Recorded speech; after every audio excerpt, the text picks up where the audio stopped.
someone to see you. Dan, right now I wouldn't have time to see the governor himself. That's right. It is.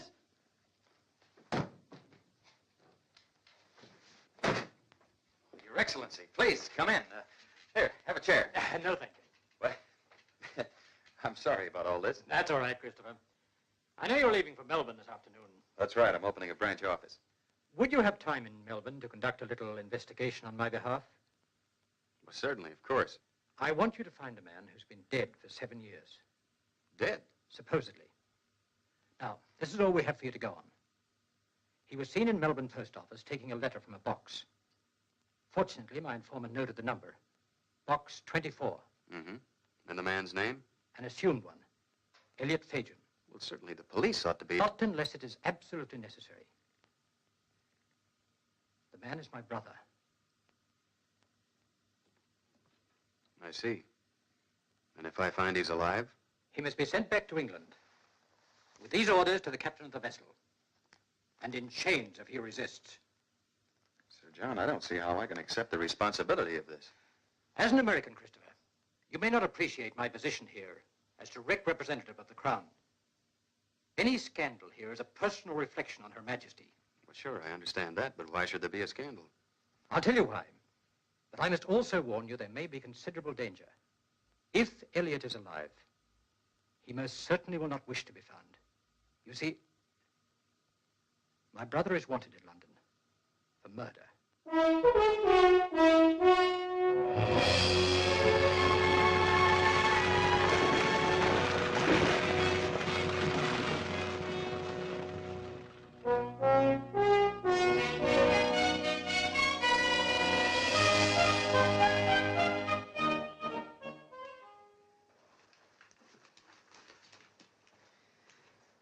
First of the month again, they do spin by, don't they? Box 3, box 45, box 24, and box 11. Good day. Excuse me. Yes, sir? Well, I couldn't help noticing that you just delivered a letter to box 24. I beg pardon, sir? To Mr. Elliot Fajan. Yes, sir. Will you deliver mail to him regularly? Oh, every month, sir? Would you mind telling me where you're from? I only bring them by hand to save the stamp money, sir. I know it's wrong, sir, and some might say stealing, but... I'm only interested in locating Mr. Fajan. You see, I knew he had a box here, but I forgot the number, and I was hoping he might come by to pick up his mail, but now you can help me. Oh, well, sir, Mr. Fajan banks with us, sir. The state bank, sir. Oh, well, that's fine. And the bank manager can give me his address. You wouldn't mind taking me along to the bank, would you?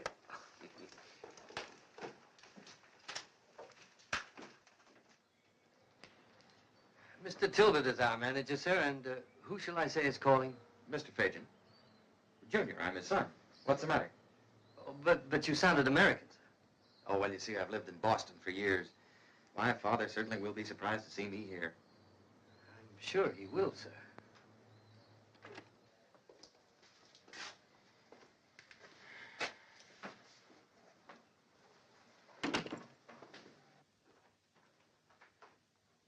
Mr. Tilbert, sir, this is Mr. Fajan.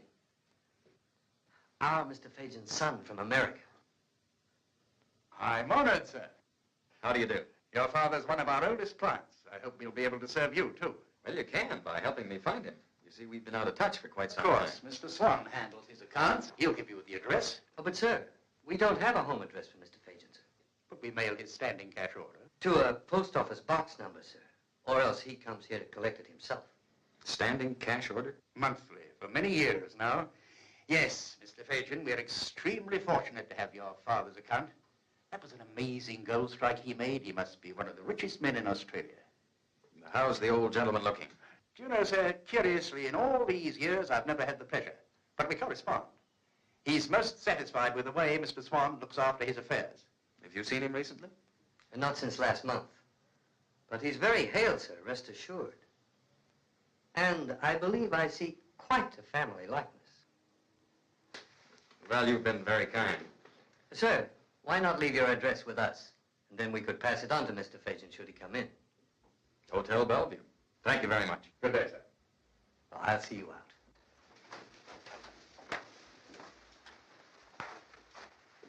Thank you, Mr. Swan. And let's just say that the matter of the stamp money is forgotten. Oh, thank you, sir. Goodbye.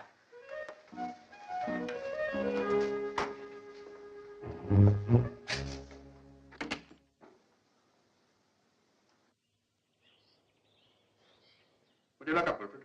Don't I always, sir? Good night, then. Good night, sir.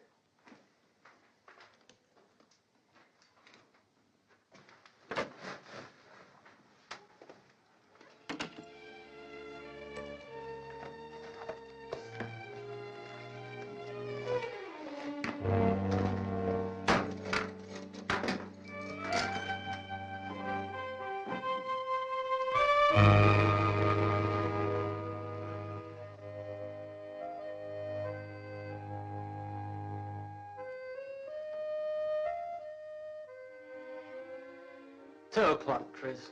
How long do we have to wait up? This room was chosen for its location, not our comfort, Danny boy. Anyway, I think our Mr. Fagan may prefer the back way to the front stairs. How do you know he'll come? The note I left in box 24? You asked him here tonight? Mm-hmm.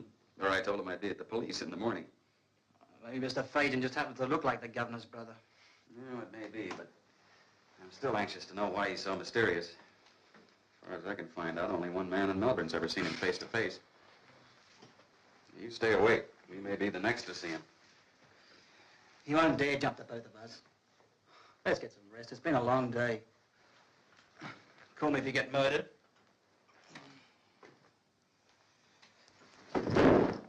What's wrong? You stay awake. I need you. All right, but I won't be cheerful.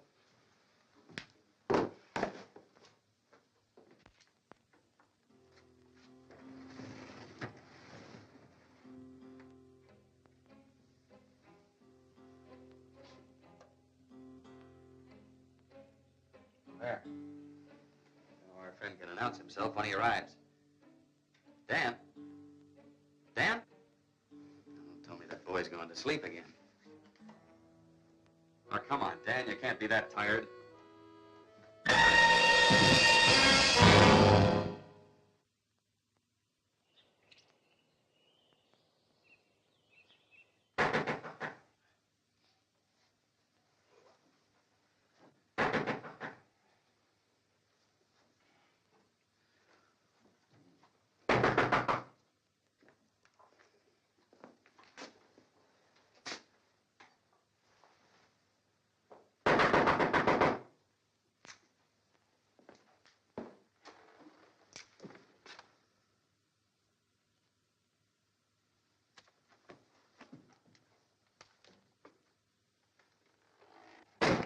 You're right, Chris. Your bloke came, no mistake. He came, he saw, he conquered. He got my wallet, all of my papers, and about 85 pounds. Not mine. Like a little to tide you over?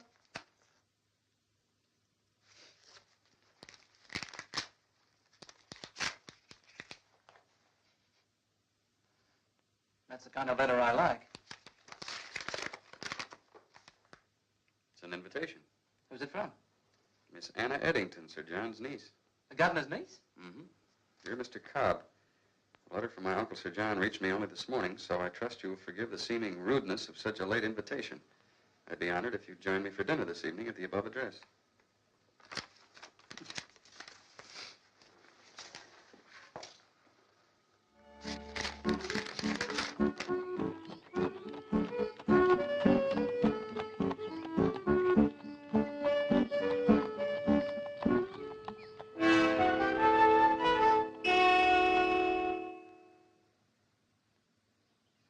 Mr. Cobb, Miss Eddington,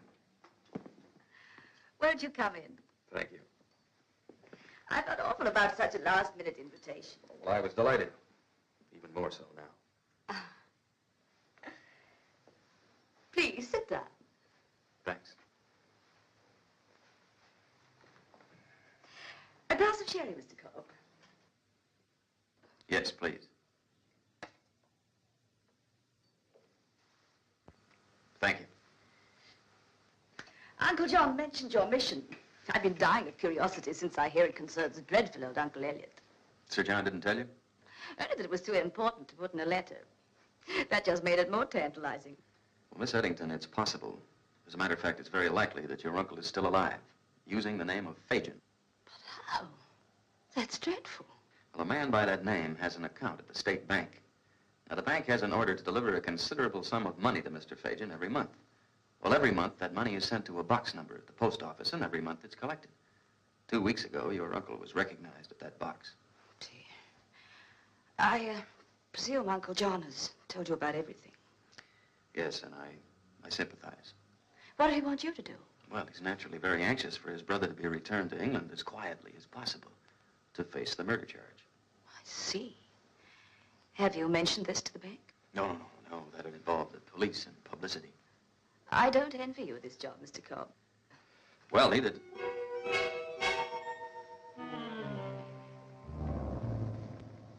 I'm afraid I had to lie to you, Mr. Cobb. I'm not the governor's niece. I believe you already know my husband. Welcome home, son.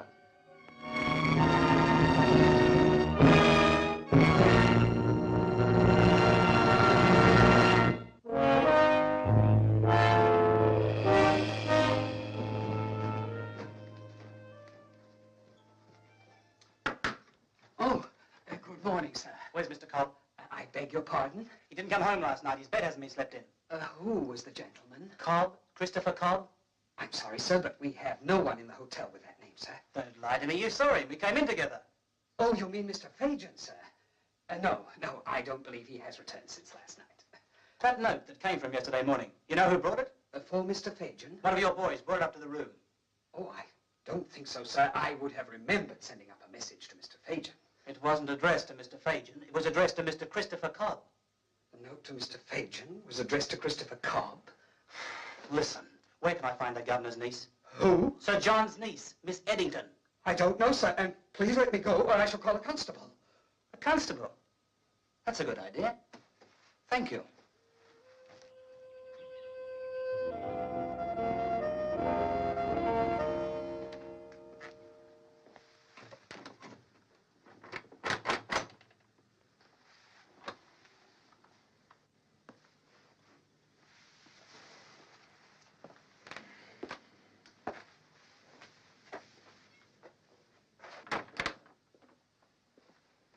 Good morning, Mr. Cobb.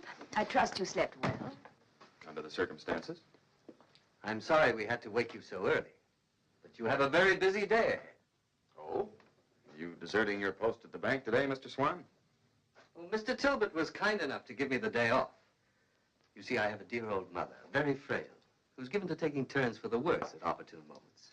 I can imagine Mr. Tilbert's concern. I'll get it, dear. Listen, couldn't I have a little light in here? You wouldn't want me to suffer from eye strain, would you?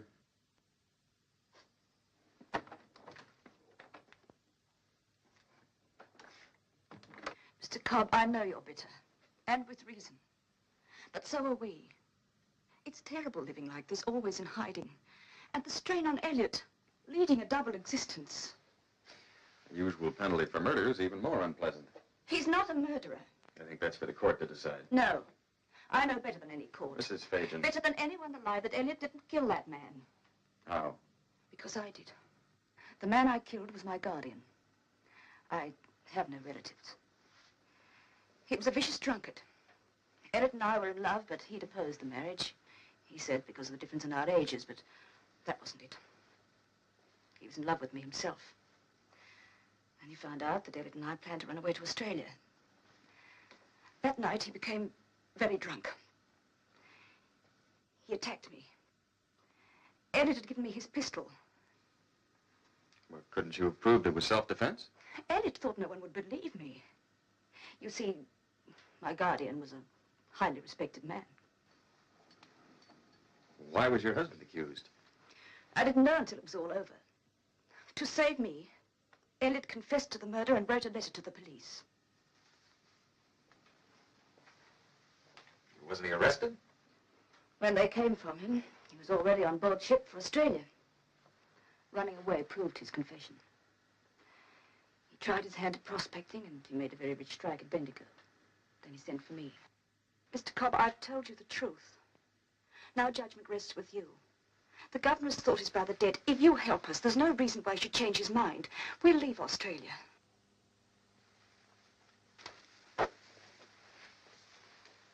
Well, even if I believe you, the judgment doesn't rest with me or with the governor. It's a matter for a court of law to decide. I'm sure you realize that an innocent man with his back to the wall can be very dangerous. Especially a man like Elliot.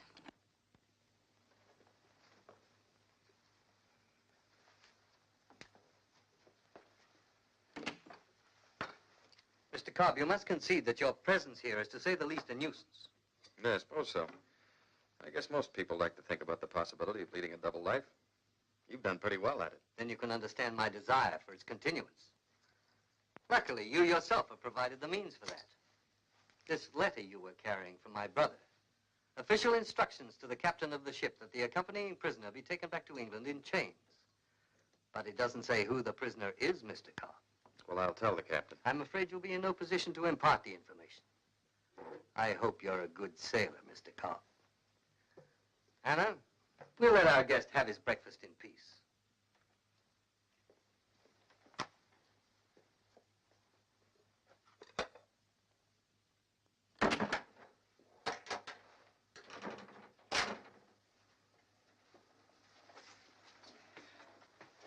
Elliot, how long will it take?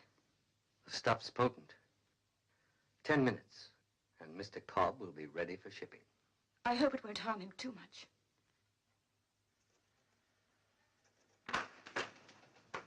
Constable, just tell me where I could find... Slow down. I'll be with you in a minute. And Sorry, Sergeant, but I'm trying to find Miss Anna Eddington. I can't help you. This is not a marriage bureau. Now, you don't know what I mean. Miss Eddington, who's the governor's niece. Governor? What governor? Sir John Eddington. Now, what would I know about the governor's niece? I didn't even know he had one. And he's been kidnapped. Who, the governor? Maybe worse. Now, look here. What's this all about? If there's been a crime committed, I want a full report. I can't do that because of the scandal. You some kind of revolutionist? Or you just trying to make fun of the police force? Hey, come back here. Come back. Cabby. Where to, sir? You weren't duty here last night? Look, I got no regular duty, sir. I'm a free man, I am. I mean, were you here last night? For a bit, I was. Do you remember picking up a man? Was tall, fair-headed, dressed elegant? My eyes ain't what they was, sir, and that's a fact. Nor me memory neither. He came from the hotel and he went to a private address. Last night was a busy night, sir. I carried a lot of gents. And I had a few nips into the bargain. Suffering for it now, I am. People never think of the poor cabby. Just hurry up, go here, go there. Say, this is an American. You remember picking up an American last night? Oh, let me see now. Oh, the foreign gentleman. Yes, I remember. Elegant tipper he was. Take me where you took him, quick. Like I said, sir, my memory's not too good. Will this help? Bless you, sir. It always does. Hop in. Give on, you.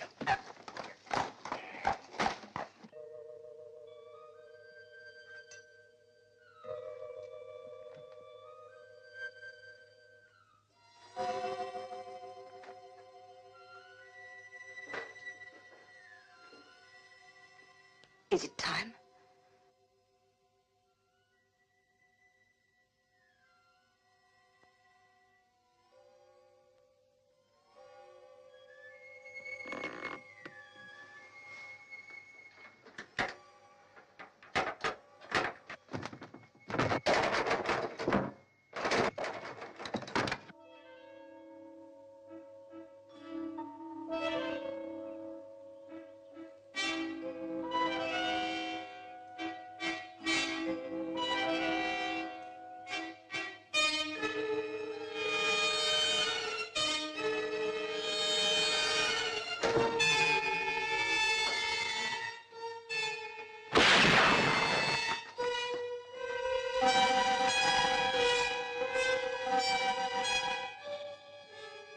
Elliot, he'll be killed.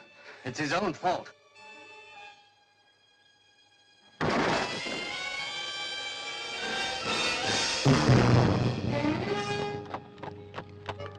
on, cabby, hurry up. Hurry up. How long will it keep him unconscious? He may wake at any moment. If he does and moves... It's 40 feet to the ground. Darling, don't you go. There's no choice, Anna. I never really was.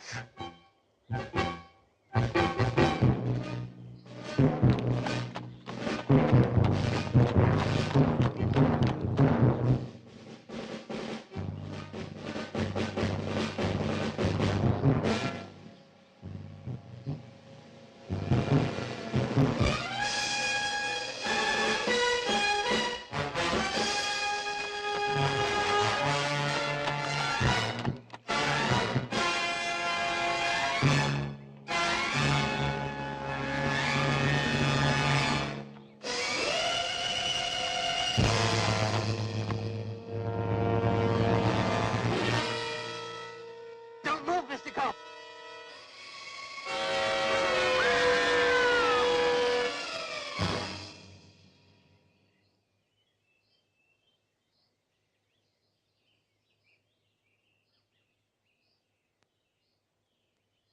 Well, Christopher, I admit you've done what I asked, though I didn't expect your method to be so drastic.